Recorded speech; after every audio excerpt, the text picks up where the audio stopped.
சொல்லட்டுமா?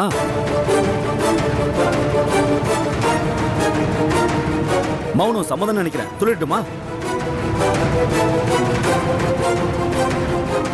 உங்க எம்டி இருக்கார்ல, அவர் நல்லவரெல்லாம் கிடையாது.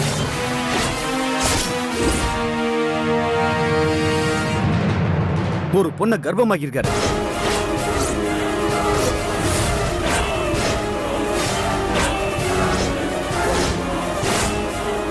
அது வேற யாரும் கிடையாது, என்னோட தங்கச்சி தான்.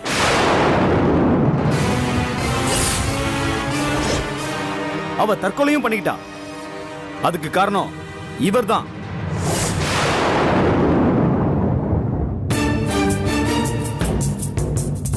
அப்படின்னு நான் நேத்து வரைக்கும் நம்பிக்கிட்டு இருந்தேன்.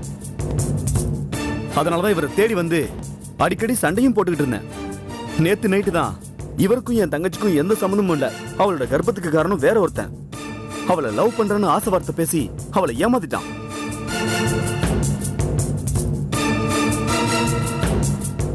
அதனாலதான் இவரை பார்த்து நேர்ல மீட் பண்ணி மன்னிப்பு கேட்கலான்னு வந்தேன். இவரும் என்ன மன்னிச்சிட்டாரு. இருந்தாலும் என் மனசு கேட்கல. உங்க எல்லாருக்கு முன்னாடியும் இவர்கிட்ட மன்னிப்பு கேட்டாதான் என் மனசு ஆறும். பிரியா மேடம், முக்கியமா உங்களுக்கு முன்னாடி தான் நான் மன்னிப்பு கேட்கணும். கார்த்திக் சார், என்னை மன்னிச்சிருங்க. It's okay. நீங்கள் கொஞ்சம் உள்ள வாங்க. எல்லாரும் வேலையை பாருங்க.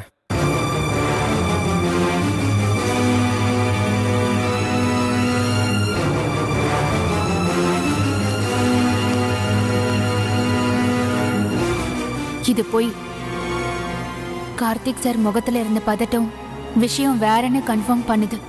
கூடிய சீக்கிரம் அது என்னன்னு நான் கண்டுபிடிக்கிறேன். இப்ப எப்படி இருக்கு பிரதர்? மனசுக்குள்ள ஒரு ஜீவ மரண போராட்டமே நடந்திருக்குமே. ஒரு நிமிஷம் இதே துடிப்பே நிக்கிற மாதிரி இருந்திருக்குமே. மறுபடியும் என் மேல கை வைக்க நினைச்ச அடுத்த செகண்ட் எல்லாரும் முன்னாடியும் நீ அவமானப்பட்டு கூனி குறுகிதான் நிக்கணும். அது சாவை விட கொடுமையா இருக்கும். என் உயிரை எடுக்கணுங்கிற எண்ணத்தை இதோட விட்டு. புரிஞ்சுதா?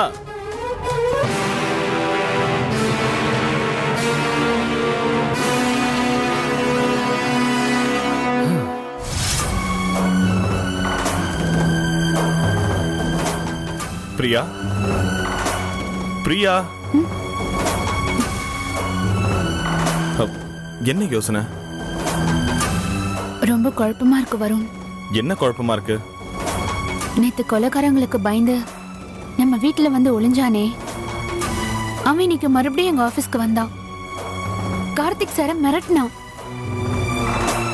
அவங்க 2 பேருக்கும் நடுவுல ஏதோ ஒரு மர்மம் இருக்கு. என்னது மர்மமா? என்ன சொல்ற பிரியா? எனக்கு ஒண்ணுமே புரியலையே. கார்த்திக் சார் நல்லவர் தான், நேர்மையான ஆள் தான். ஆனா இப்படி ஒரு தப்பான ஆளுக்காக ஏன் அவர் பயப்படணும்? வீட்ல கூட அவன் உண்மையை சொல்லல, ஓடிட்டான். கார்த்திக் சாரும் எதுவும் சொல்லாம அமைதியா இருக்காரு. இத பாக்குறப்பெல்லாம் எதுவும் நம்பும்படியா இல்லையே. பிரியா, பணக்காரங்களுக்கு குடுக்கல் வாங்கல்னு 1008 பிரச்சனை இருக்கும். அதுலலாம் நாம ஏன் தலையிடணும்? நீ இனிமே உங்க விஷயத்துல இன்வால்வ் ஆகாத. என்னங்க இப்படி சொல்றீங்க? கார்த்திக் சார் இது வரைக்கும் எனக்கு ஒரு எம்டி மட்டும்தான். இப்ப நம்ம ரம்யாவை கல்யாணம் பண்ணிக்க போறவரு. அதனால அந்த போட்டோகிராஃபருக்கும் கார்த்திக் சாருக்கும் என்ன பிரச்சனைன்னு கண்டுபிடிச்சே ஆகணுங்க.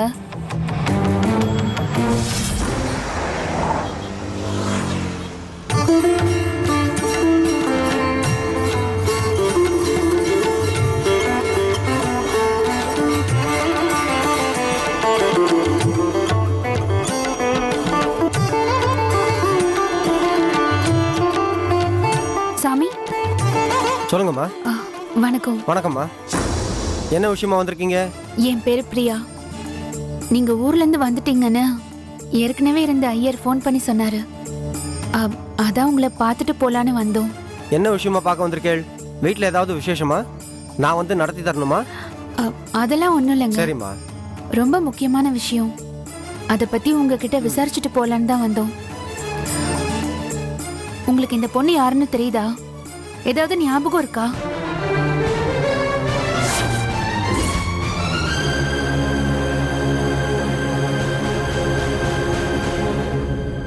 நன்னா தெரியுமே, இந்த முகத்தை மறக்கவே முடியாது.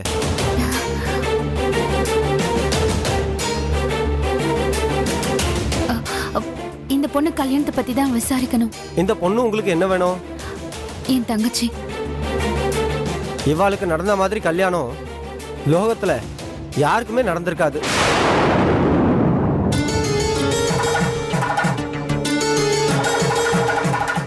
என்ன சாமி சொல்றீங்க? எனக்கு ஒண்ணுமே புரியல.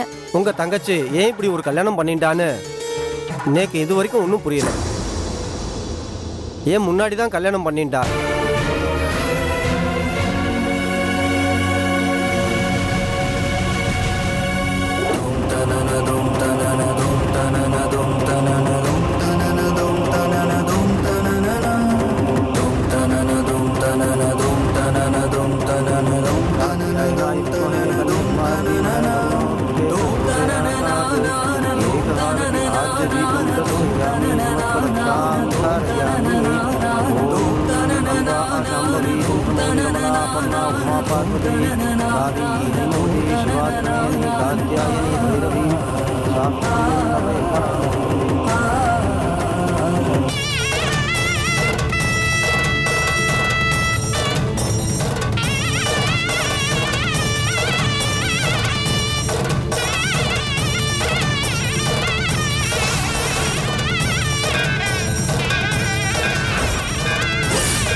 சொல்றதெல்லாம் நிஜமா?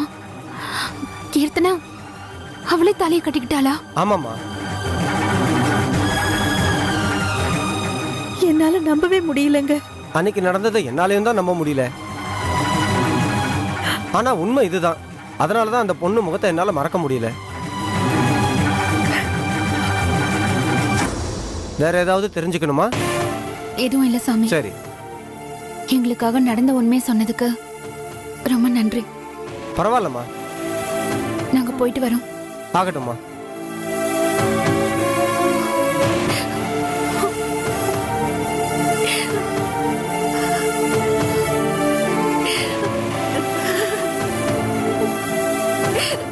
பிரியா, நான் தான் அன்னைக்கே சொன்னனே அவங்க ரெண்டு பேருக்குள்ளயும் எந்த ஒரு அந்யோன்யமும் இல்லைன்னு.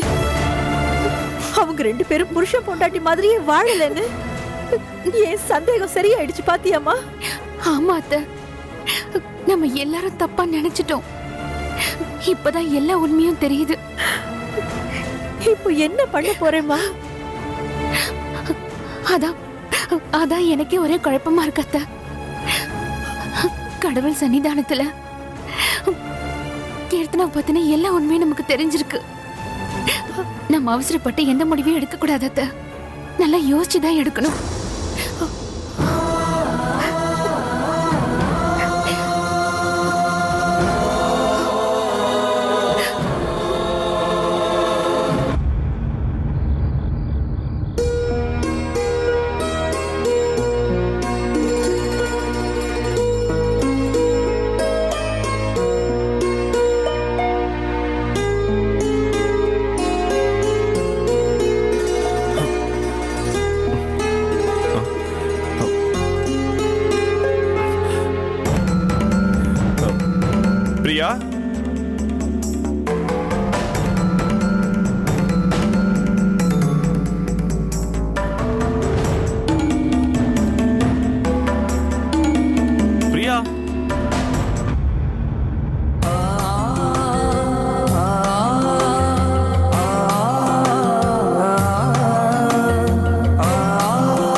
பிரியா என்னாச்சு? என்ன பிரியா இந்த நேரத்துல? சொல்லுமா என்னாச்சு? கோயில கேட்டப்போ ஐயர் சொன்ன விஷயம் இன்னும் என் நெஞ்சில பாரமா என்ன அழுத்திக்கிட்டே இருக்கு. அருண் எப்படிப்பட்ட தியாகத்தை பண்ணிருக்காரு. அவரை ஏதேதோ பேசி அவரை தப்பா நினைச்சு நம்ம செஞ்ச பாவத்தை கடவுள் கூட மன்னிக்க மாட்டாரு வருண். சூழ்நிலை பிரியா அவங்கள நமக்கு கெட்டவங்கள காட்டிருச்சு. அப்ப இருந்த சூழ்நிலை சண்டை போட்டோம். அதே சூழ்நிலை இப்ப நமக்கு புரிய வைக்குது. தப்பு கண்டிப்பா அவங்க மேல இல்ல, நம்ம மேல மட்டும்தான். அப்படின்னு நாளைக்கே நம்ம அங்க போவோம். அருண் கீர்த்தனாவை பார்த்து நம்ம கூட கூட்டிட்டு வந்துருவோம். இல்ல வருண், நாம செய்ய வேண்டியது அது இல்ல. அவங்க முன்னால போய் நிக்கிற தகுதி இப்போ நமக்கு இல்ல. அருணுங்கிற பேர்ல கடவுள் கீர்த்தனா கூடவே நின்னு வாழ்க்கை கொடுத்திருக்காரு. நம்ம செய்ய வேண்டியது ஒன்னே ஒண்ணுதான். கீர்த்தனா உடைந்த நிலைமைக்கு காரணமான அந்த அயோக்கியனை கண்டுபிடிக்கணும். கீர்த்தனா முன்னாடி அவனை நிறுத்தணும். எப்படி பிரியா? அவன் யாரு, எப்படி இருப்பான், இப்போ எங்க இருக்கான்னு கூட தெரியாது. அவனை எப்படி நம்ம கண்டுபிடிக்கிறது? கடவுள் எப்பவும் நல்லவங்க பக்கம் உறுதுணையா நிப்பாரு. முகம் காட்டாம இருட்டுல சுத்துற அந்த ராஸ்கல வெளிச்சத்துக்கு கொண்டு வருவாரு. நம்ம கண்ணுல அவனை காட்டுவாரு. கீர்த்தனா முன்னாடி அவனை கொண்டு போய் நிறுத்தணும். அவ கையால தண்டனை தர வைக்கணும். அது ஒண்ணுதான் நாம அவளுக்கு செய்ய போற நன்றி. புரியுது. நாளையில இருந்து அந்த அயோக்கியனை தேடி கண்டுபிடிக்கிறதா முதல் வேலை.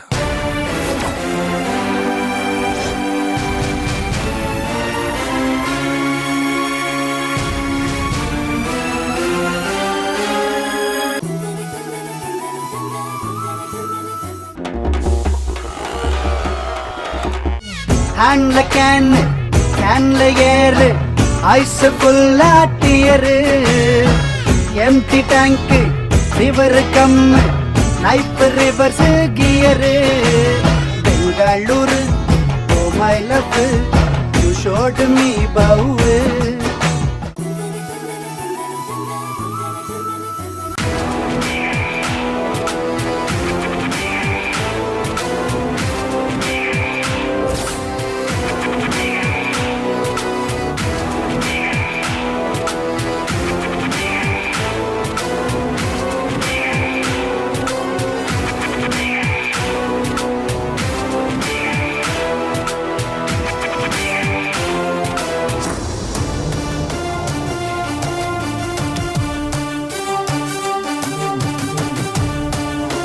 சார், காலையில் அந்த கோபி மட்டும் ஸ்டாஃபுக்கு முன்னாடி வாயை திறந்துருந்தா என்ன சார் ஆயிருக்கும்? கீர்த்தனா கர்ப்பத்துக்கு காரணம் நீங்க தானே பிரியா அருணுக்கு தெரிஞ்சிருக்கும்.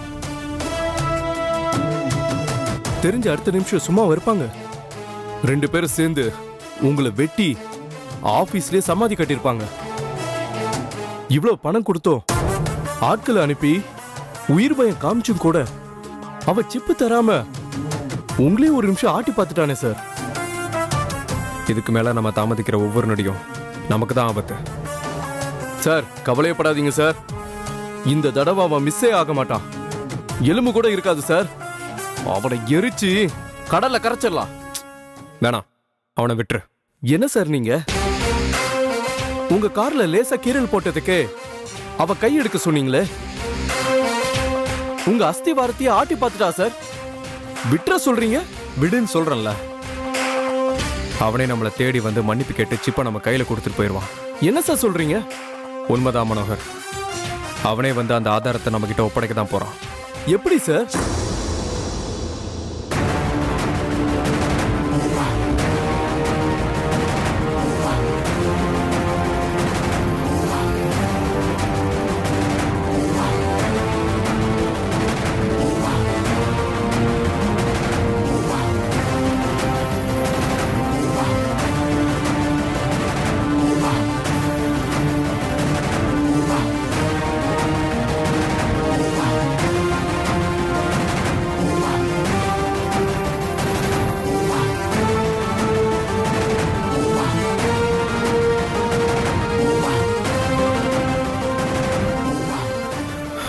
ஓகே சார், நீங்க சொன்ன மாதிரியே செஞ்சிடறேன்.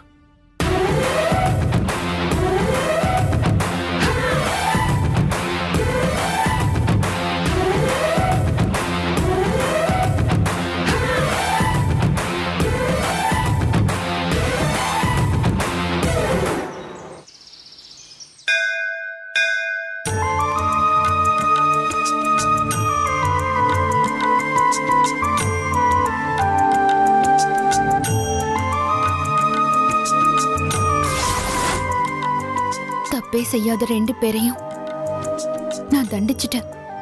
பாவம். அருணும் கீர்த்தனாவும் ரொம்ப பாவம். எத்தனை அவமானம், எவ்வளவு துன்பத்தை சுமக்குறாங்க. அந்த அப்பாவிங்க துன்பப்பட்டதெல்லாம் போதும். தப்பு பண்ணவன் கண்ணுக்கே தெரியாம எங்கேயோ மறைஞ்சிருக்கான். அவனை அடையாளம் கண்டுபிடிக்க முடியல. அந்த அயோக்கியனை என் கண்ணு முன்னால காட்டு. காட்டு கடவுளே, காட்டு.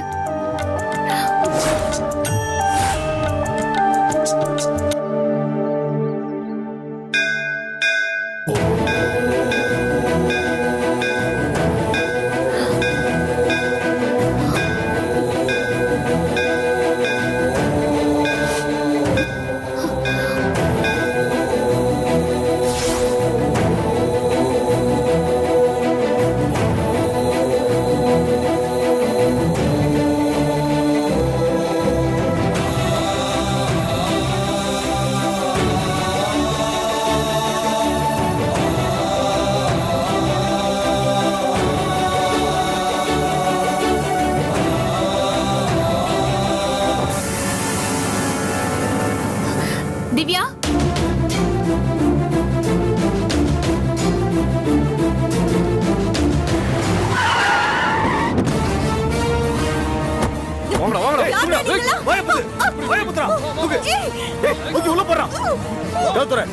யாருடா நீங்க? உள்ள போன்றல ஓடி. சீக்கிரம். திவ்யா, திவ்யா, நிறுத்து. ஆட்டோ. அண்ணா, சொல்லுமா. அந்த கிரீன் கலர் குவாலிஸை ஃபாலோ பண்ணுங்க. சரிம்மா, உட்காருமா. கொஞ்சம் சீக்கிரம். கொஞ்சம் போங்க, சீக்கிரம் போங்க.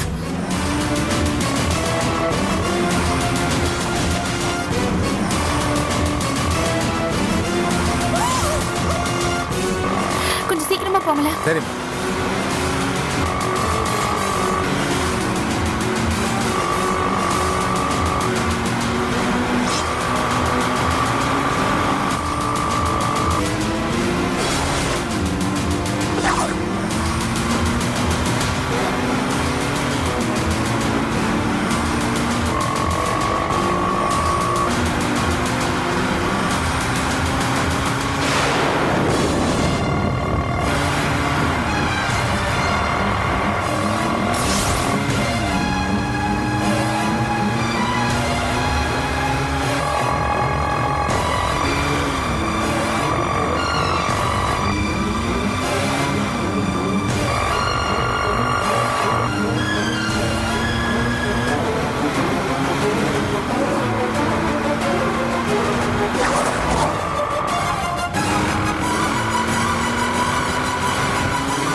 அதோ அங்க போது பாருங்க.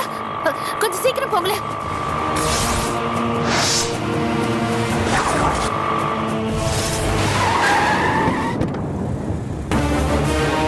சீக்கிரம்.